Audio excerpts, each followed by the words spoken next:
Nos da mucho gusto poder participar, como lo habíamos prometido, de este encuentro muy especial para platicar con nuestro anfitrión del día de hoy nuevamente, que es el doctor Juan Bosco Ruiz. Lo presento con ustedes. Él es cirujano plástico. Si no me equivoco, para estos días, ayer o antier, debería de estar tomando posesión, salvo que la pandemia lo impidió, como presidente del Colegio Nacional, ¿verdad?, de médicos especialistas en quemaduras. ¿Es correcto? Bueno, ahorita Es nos puede correcto, platicar. secretario. Es correcto, pues bienvenido, doctor. Les Gracias. repito, parte de su currículum, él tiene, aparte de ser médico en reconstrucción, es médico cirujano plástico, tiene un certificado como maestro en educación y un doctorado en psicología y educación.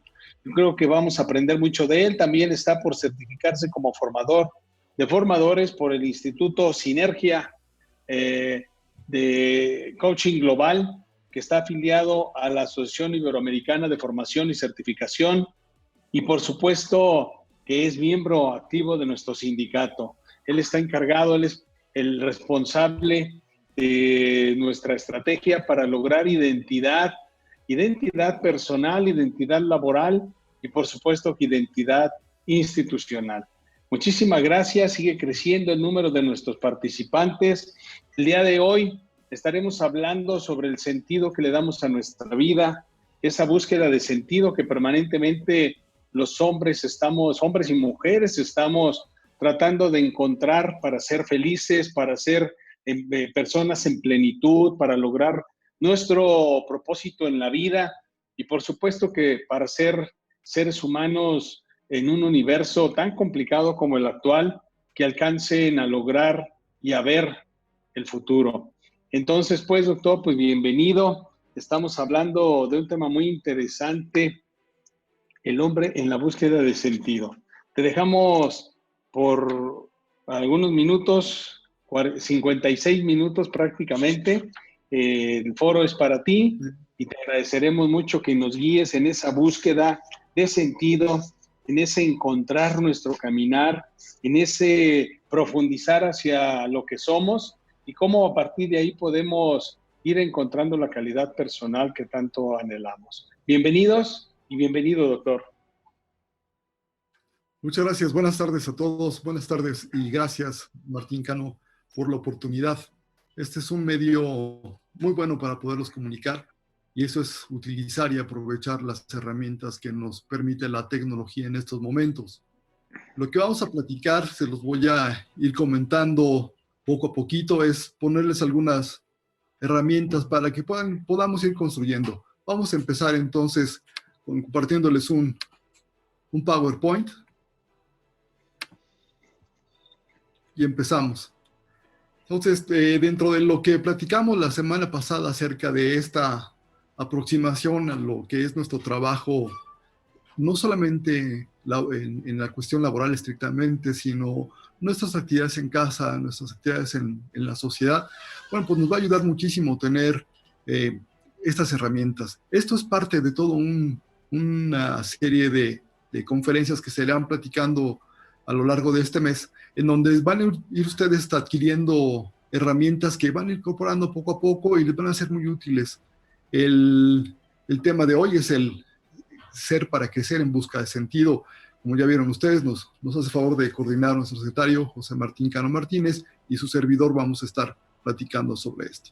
El objetivo general es que puedan tener elementos teórico-prácticos que permitan dar estrategias para poder adquirir sentido trascendente en la vida personal, familiar, colectiva, laboral. Obviamente en el contexto en el que estamos ahorita.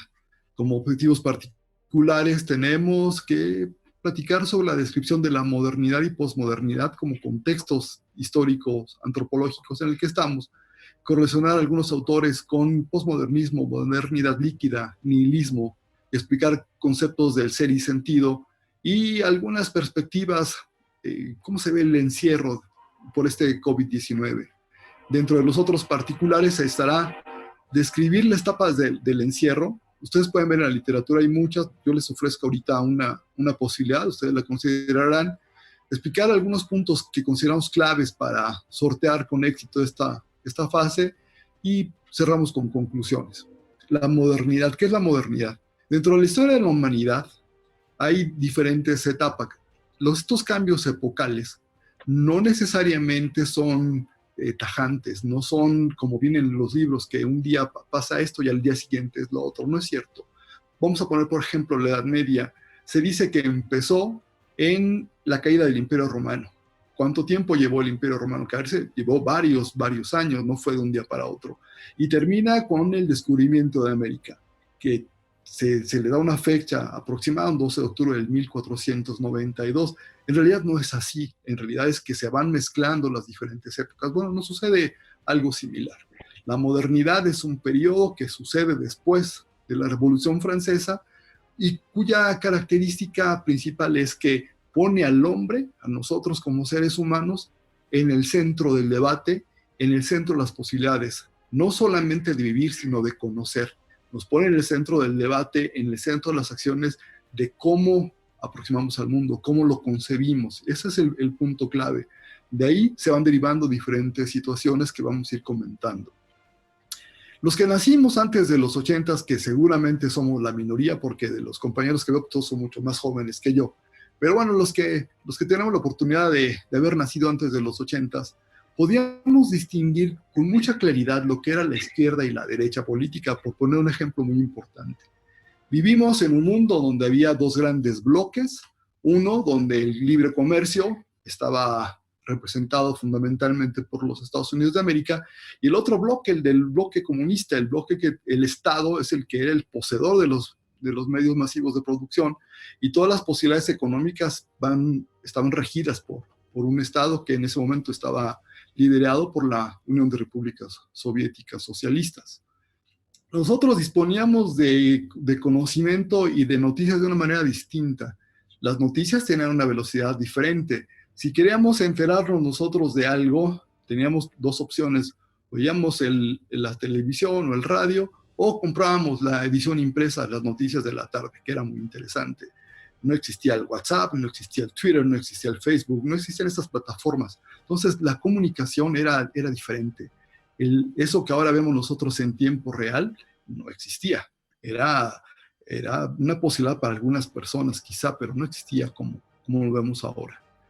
Muchos de nosotros disfrutamos de los grandes ídolos de México, entre ellos Pedro Infante y Luis Aguilar, en A Toda Máquina, por ejemplo. Disfrutamos toda esa época y podíamos distinguir nosotros quiénes eran nuestros ídolos.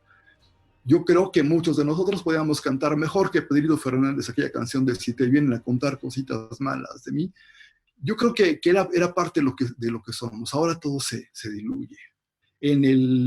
Uno de los grandes héroes de este país, el Santo, lo vimos derrotar a las momias de Guanajuato, lo vimos hacer picadillo a las mujeres vampiro, al monstruo de la laguna, y también lo vimos derrotar a los marcianos cuando nos querían invadir.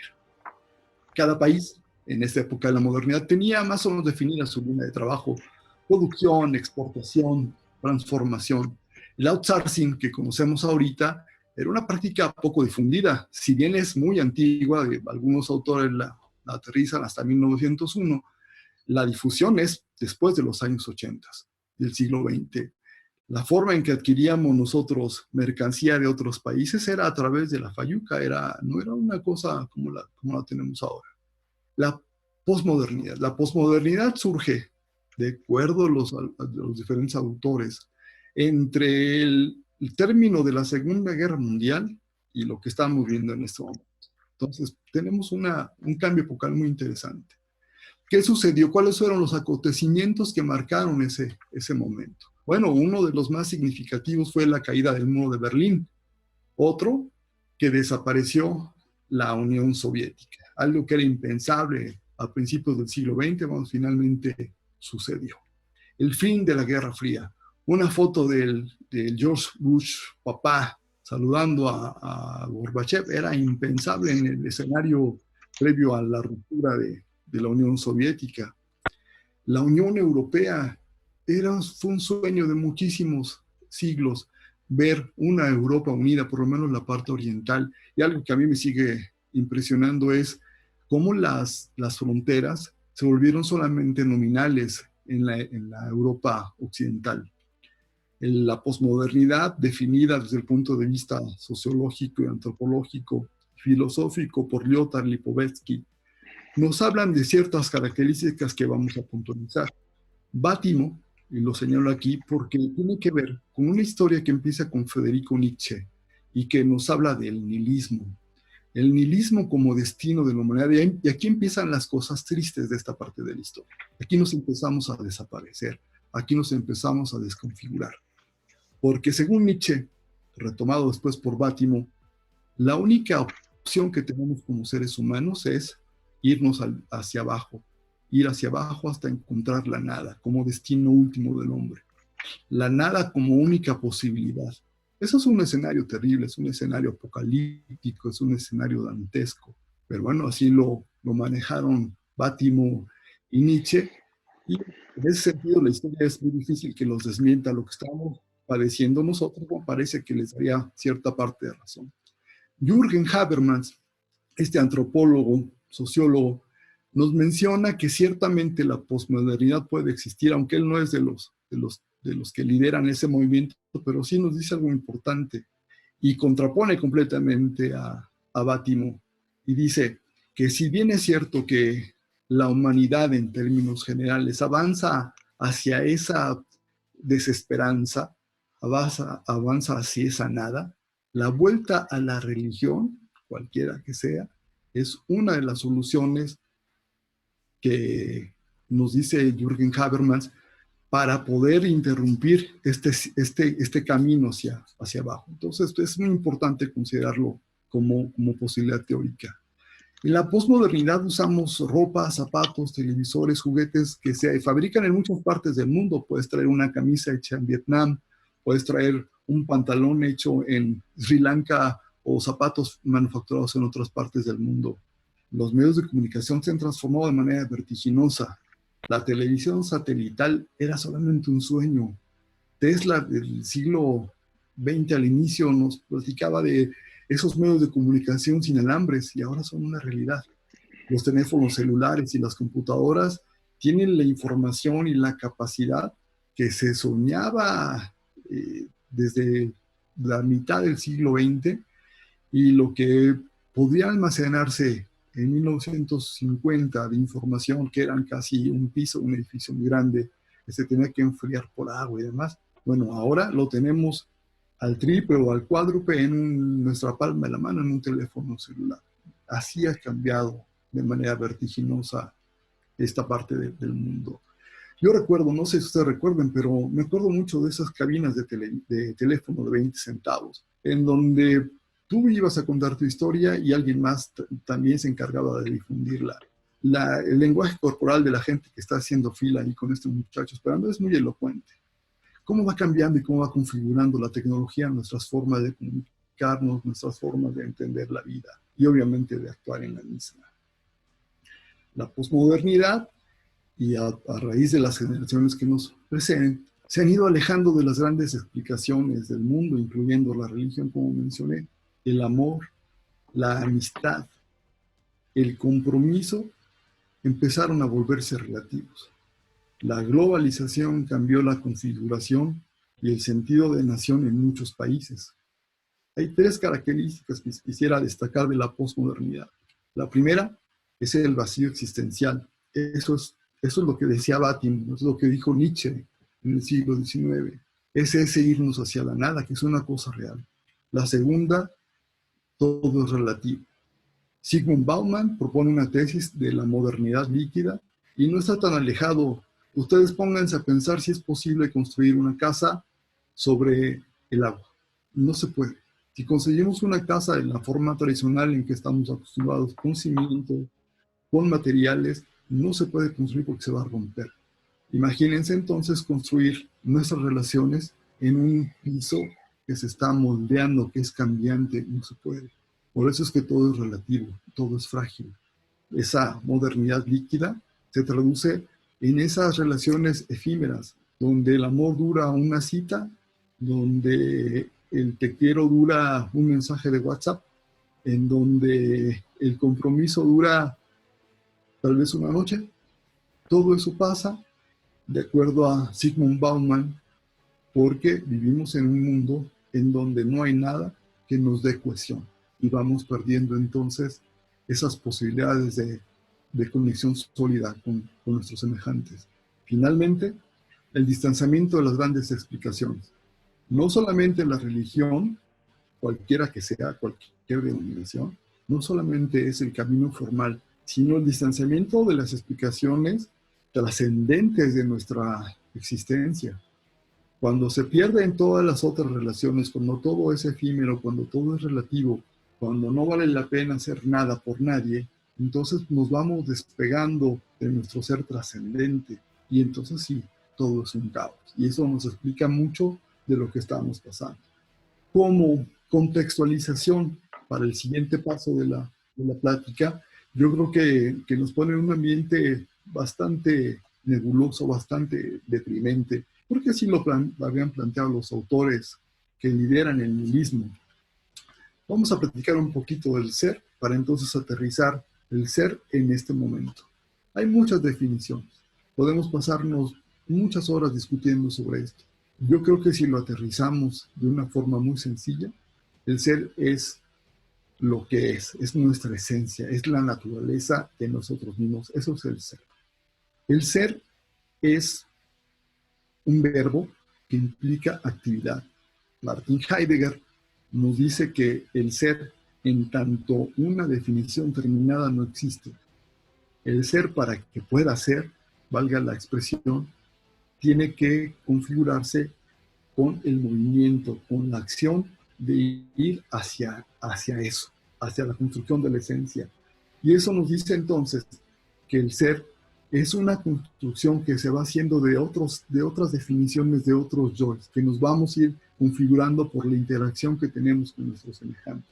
El ser entonces, según Martin Heidegger, en la palabra Dasein, es la esencia, de buscar la esencia, es ir hacia la esencia. Y eso va cobrando sentido, porque implica un esfuerzo consciente de buscar quiénes somos, de buscar cuál es lo que nos constituye.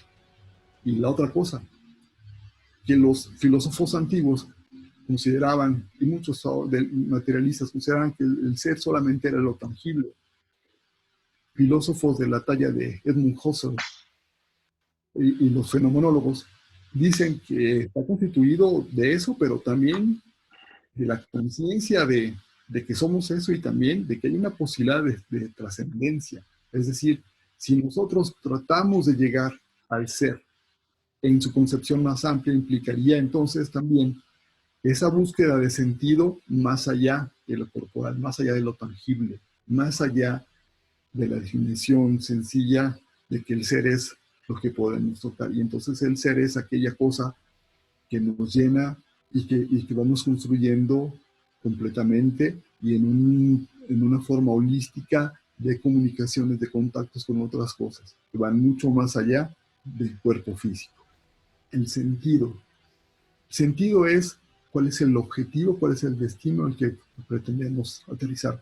Vamos a pensar, si vivimos en una sociedad que ha ido perdiendo poco a poco las razones, que ha ido perdiendo poco a poco los compromisos, pues es muy entendible que pensemos que vamos perdiendo el sentido, que vamos perdiendo la orientación, la brújula que nos va a llevar hacia algo diferente. Y entonces nos convertimos en repetidores de ideas viejas, no las procesamos, no nos damos el tiempo necesario para procesarlo, y entonces vamos avanzando sin darnos cuenta hacia dónde, y perdemos el sentido. Cuando llegamos a esta situación, en las bifurcaciones, cuando nos encontramos, como por ejemplo en este momento, en una época de crisis, en una época de cambio, en una época que significa posibilidades, y nos enfrentamos con una serie de señales contradictorias, avanza para allá, avanza para el otro lado, para arriba, para abajo, pues por supuesto que si no tenemos claro cuál es el objetivo, nos vamos a perder. Por supuesto que si no tenemos bien definido qué personas estamos buscando ser, nos vamos a perder. Y cualquier camino que tomemos, pues nos va a resultar bueno, porque no tenemos claro qué va a ser. Y ese es uno de los grandes errores. Ahora, si vamos nosotros aterrizando ya esto sobre el encierro, ¿por qué se debe? Se debe porque en realidad hay una pandemia. Hay un movimiento biológico muy fuerte que está acabando con vidas de seres humanos. Ustedes y yo estamos ahorita ya en el momento en que nos vamos enterando del fallecimiento de seres que queremos mucho, compañeros de trabajo, compañeras de trabajo, que en el frente de batalla pues se contaminaron y han fallecido. Yo tengo algunos conocidos en Ciudad de México que desgraciadamente han perdido la batalla, y no solamente aquí en el mundo. Entonces, te vas enterando día a día, y el obituario, que a lo mejor ocupaba una página, ahora va a ser un obituario de 10 o de 20 páginas. Entonces, estamos transidos de dolor en ese momento, de un dolor que es real, no estamos inventando, eso es real. Entonces, las etapas del encierro, yo les comparto esta posibilidad, y la comparto porque lo veo desde las fases que nos propone el ritual, por ejemplo, de la separación, de la fase liminal y de la fase posliminal. Es decir, estábamos viviendo una realidad, ahora nos vamos a meter a otra, y de ahí va a surgir otra cosa. Eso es lo interesante de esta posibilidad. Entonces, en el momento del preencierro, la primera pregunta, ¿estábamos preparados? ¿Tú estabas preparado para el encierro? Yo no estaba, no lo había pensado. Antes de marzo, la posibilidad de estar encerrado era no se me ocurrió, sinceramente. Sinceramente no se me ocurrió. Y yo creo que nos pasa a muchos así. No estábamos preparados para esto. Si individualmente no estábamos preparados, colectivamente menos. Tuvimos la suerte de que en nuestro estado la respuesta fue pronta y se lograron acciones muy rápidas. En otras partes del país y del mundo no es así. Entonces es un desfasamiento de actitudes, pero la verdad es que no estamos preparados. Una de las acciones que hemos visto que es muy frecuente es la negación. Lo hemos escuchado, lo hemos leído. Eso no existe, eso es un invento. Y la pregunta que me hacen, ¿has visto tú a alguien que se haya muerto de esto? Y tristemente les puedo decir que sí conozco gente que ha fallecido. Entonces es cierto. Y la otra cosa es el enojo por la ruptura, el enojo por el encierro, el enojo porque dejamos de hacer lo que veníamos haciendo. Habrá que poner un paréntesis aquí para ver si eso que veníamos haciendo era lo mejor, quién sabe. Habrá que ponerlo. En plena cuarentena nos encontramos estas aglomeraciones. Y esta es una foto que está en internet. En plena cuarentena, una persona trae un cubrebocas y los demás están exponiendo la vida de ellos y de los demás. Cuando hablamos y recordamos lo que decía Zygmunt Bauman a propósito de la modernidad líquida, bueno, vemos que las relaciones interpersonales no son lo más sólido posible. Vivimos en un relativismo. Yo creo que muchos de ustedes leyeron a alguien que decía, no me importa, yo soy joven y voy a sobrevivir, y aparte, pues por edad me toca ventilador. Ese es uno de los signos más terribles de la pérdida de identidad y de la pérdida de lo que somos. Cuando estamos ya en la fase del encierro, hay varias etapas. Yo las dividí en estas de acuerdo a la tesis previa. Primero empezamos a adaptarnos. Es nuestra fase en que nos vamos adaptando. Ponemos un nuevo lugar para leer, nos adaptamos a los tiempos, hacemos ciertas actividades, cierta calendarización, y nos vamos integrando con nuestra familia, con la gente con la que estamos compartiendo estos momentos. Y empiezan a haber muchos cambios, unos cambios que son de índole afectiva. A veces no todos tienen la fortuna de estar con quien quisieran estar, y bueno, eso empieza a causar fricciones. Además te das cuenta probablemente que pues has cambiado mucho desde que empezaste a estar en casa. No estabas acostumbrado a estos ritmos, tú tenías tus tiempos, tenías tus espacios, y ahora los compartes con todo el mundo. Ya no tienes esa libertad que tenías, y muchas cosas que van cambiando y que van empezando a ser un poco tormentosa esta relación. Aunado a esto están los desafíos económicos. Todos tenemos esa preocupación de qué va a pasar, no solamente en nuestra casa, sino qué va a pasar en en el mundo, qué va a pasar en el planeta Tierra, porque esto es una marejada que nos ataca a todos. Vas a ver cambios brutales en la forma en que concibimos la vida y a haber pérdidas enormes de empleo. Pues tenemos que ser muy solidarios y ser preparados para poder darnos la mano en este momento tan difícil. Durante todo este tiempo está el miedo y está ahí presente el miedo. El miedo es una cosa que resulta útil cuando te sirve para tomar acciones, pero llega un miedo que se convierte en paralizante, que es un miedo irracional, que además se da por el exceso de información y por no procesar la información adecuadamente, por saturarnos de noticias negativas. Y ese miedo empieza a trastocar la forma que también percibes lo que te está pasando. Y el miedo te puede impulsar a tomar acciones que no son ni racionales ni están meditadas, son reacciones viscerales y puedes provocar una desgracia en una situación así. Hay muchas perspectivas de este encierro.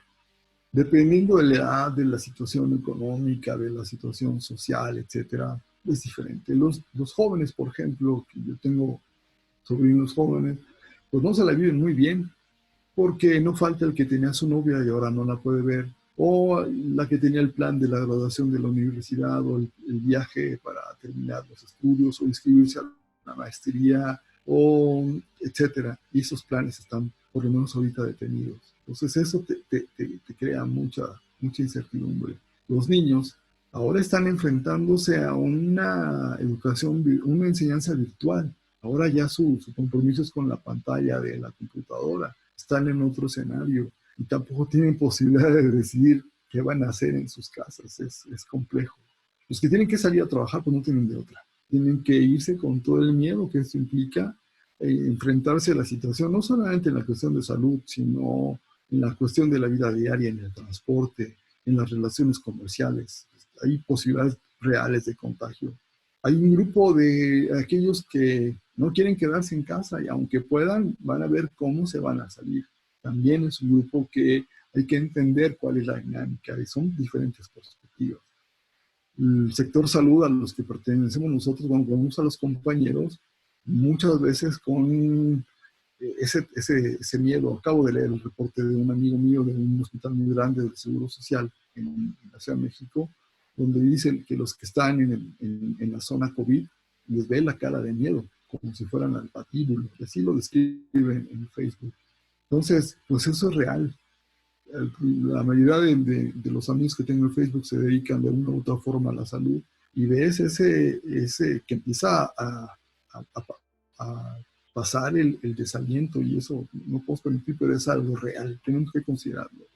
Las personas que se dedican a cuidar el orden, los agentes de tránsito, los policías, también los que atienden servicios. Les voy a platicar la perspectiva de mi mamá. Hablé con ella la semana pasada. Una de mis hermanas me dijo que estaba deprimida, se entiende, ¿no? Por la edad. Entonces hablé con ella, mami, ¿cómo estás? Resumió su posición en una sola pregunta y fue, ¿sobreviviré? No me preguntó otra cosa. Toda su síntesis y su filosofía de vida la puso en esa pregunta, ¿sobreviviré?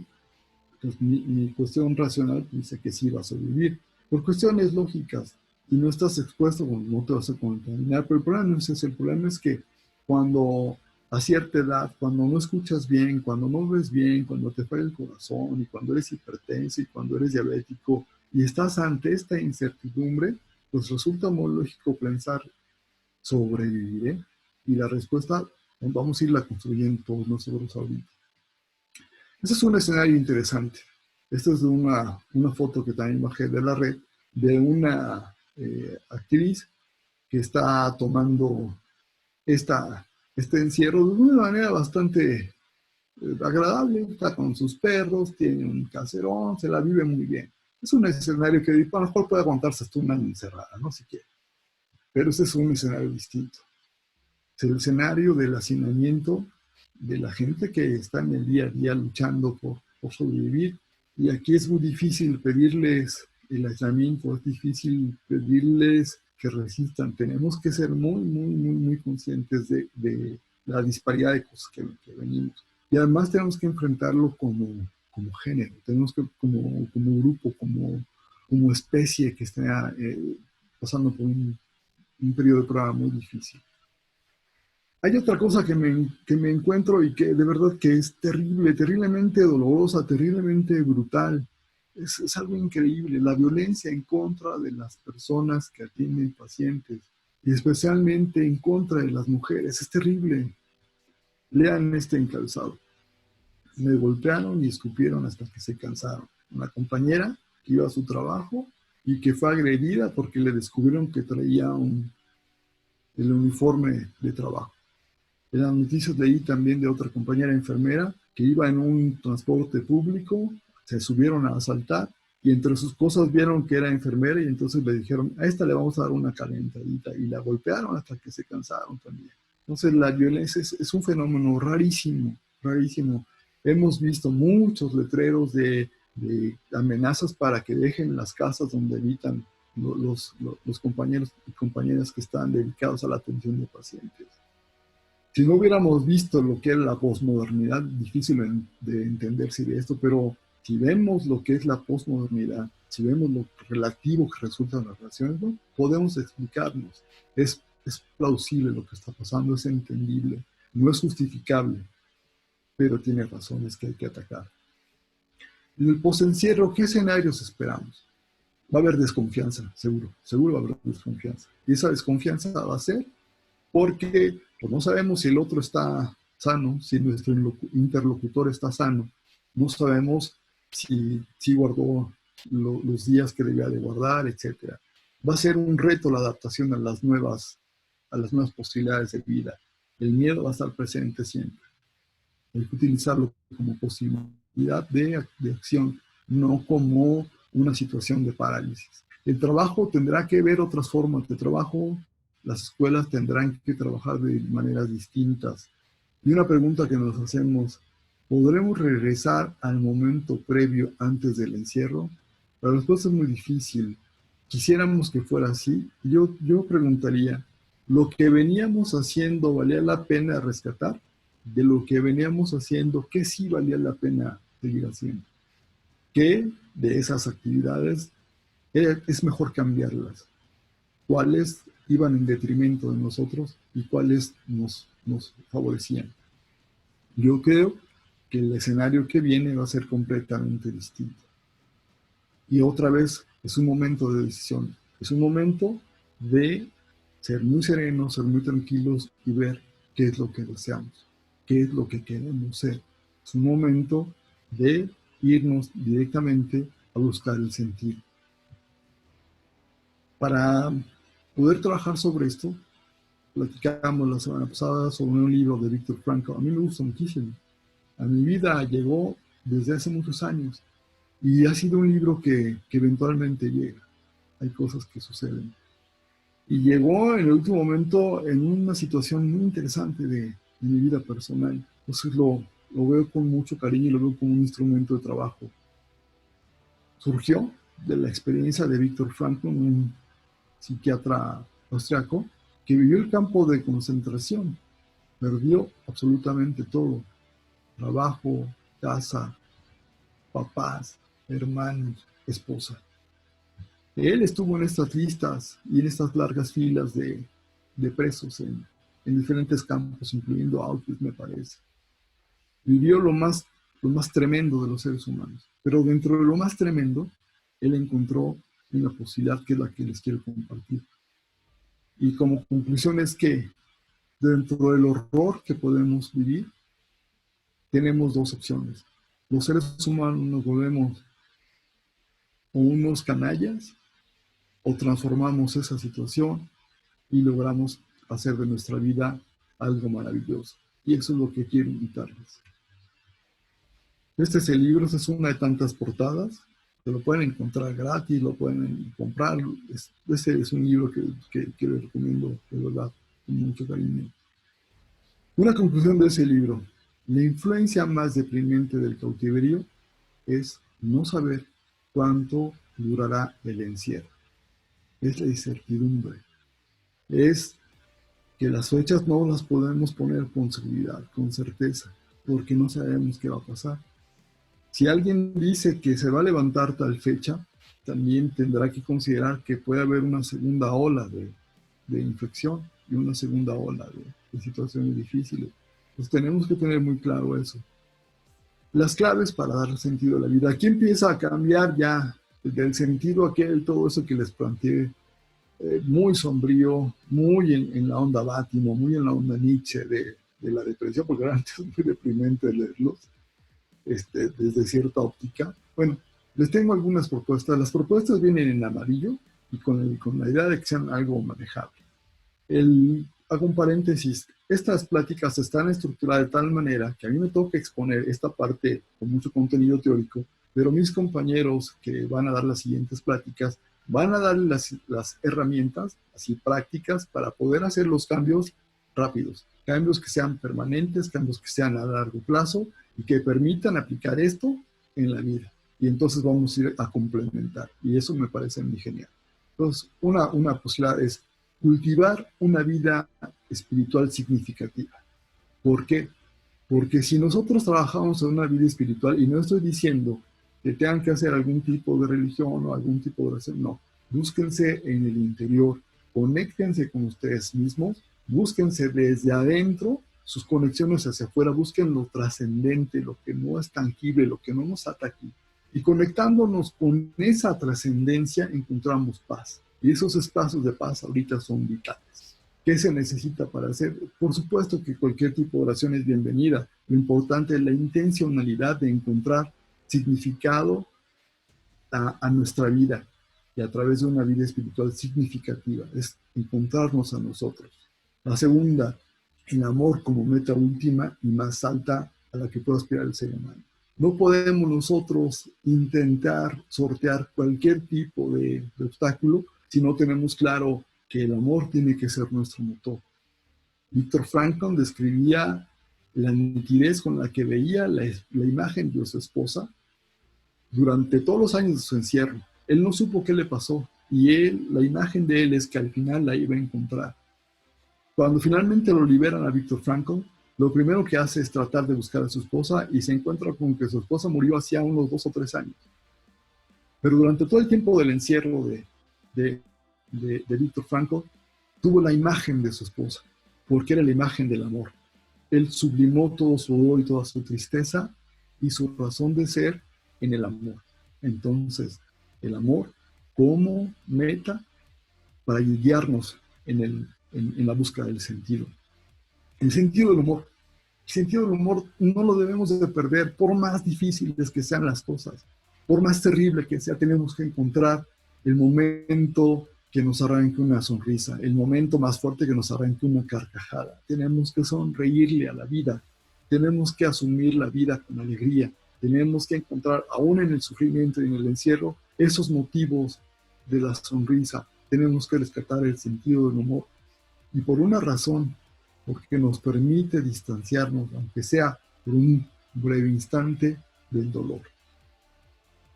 La risa como parte curativa. Hay un libro de Norman Cousins que habla de cómo a través de la risa se vencieron algunos padecimientos de cáncer. Bueno, esa es otra posibilidad también. La risa como parte de una terapia de curación.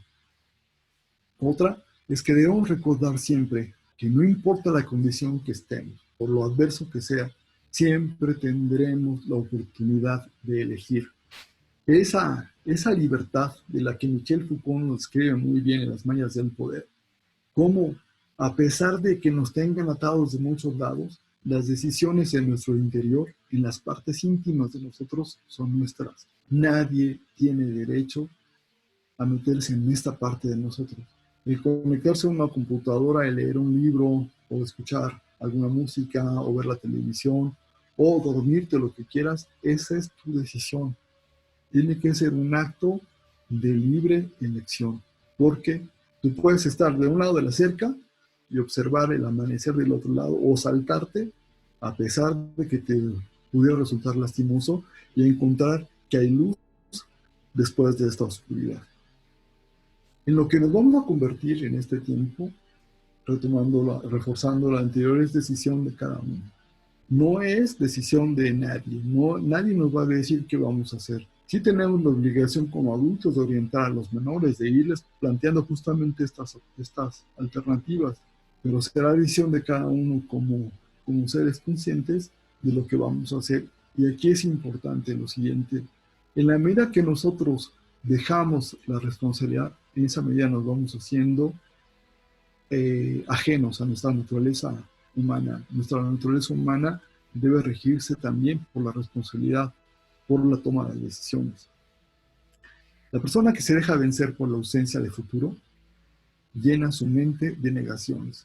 Y ese negarse a sí mismo tiene como consecuencia el fin. Ese es uno de los datos que hay que estar luchando. No hay que dejarnos vencer por la depresión. Hay que luchar todo el tiempo. Hay que mantenernos activos física e intelectualmente. ¿Por qué? Porque mantenernos activos nos va a redituar, entre otras cosas, salud, y nos va a redituar que nuestro cerebro esté listo para lo que viene. Para poder vivir es necesario tener objetivos que le den sentido a nuestra vida.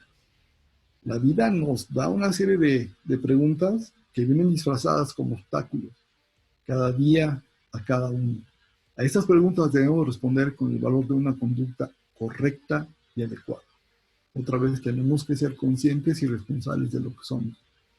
Los primeros síntomas de que se ha perdido es la falta de interés en levantarse, lavarse, vestirse, salir de la cama, que son los signos de la depresión.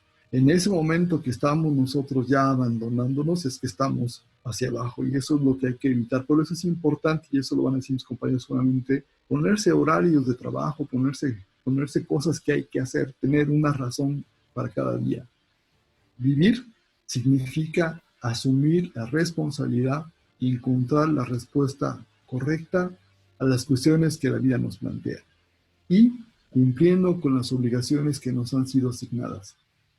Debemos aceptar lo que nos está tocando vivir, incluyendo las cosas más desagradables.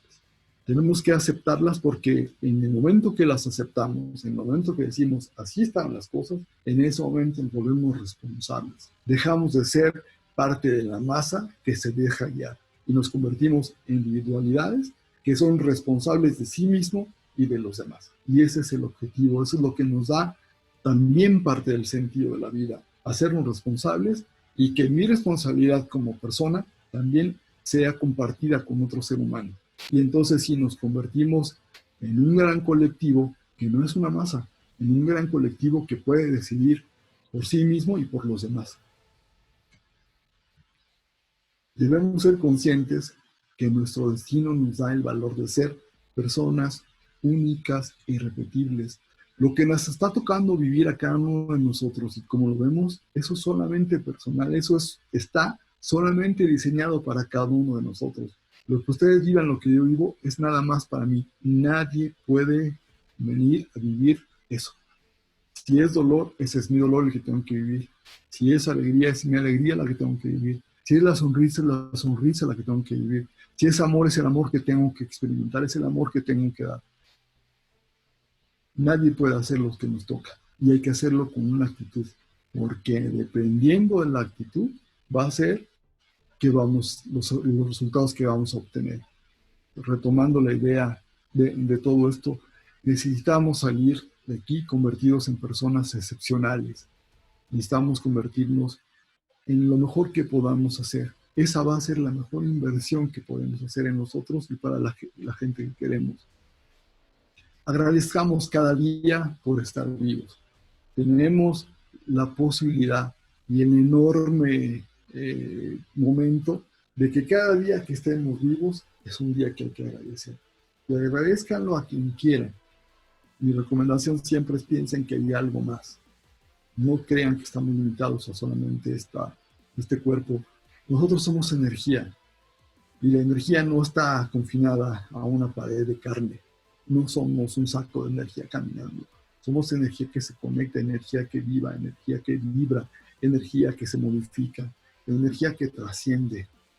Entonces, este agradecimiento, por supuesto que se traduce en cosas buenas para todos nosotros. Mirémonos con amor y perdonémonos.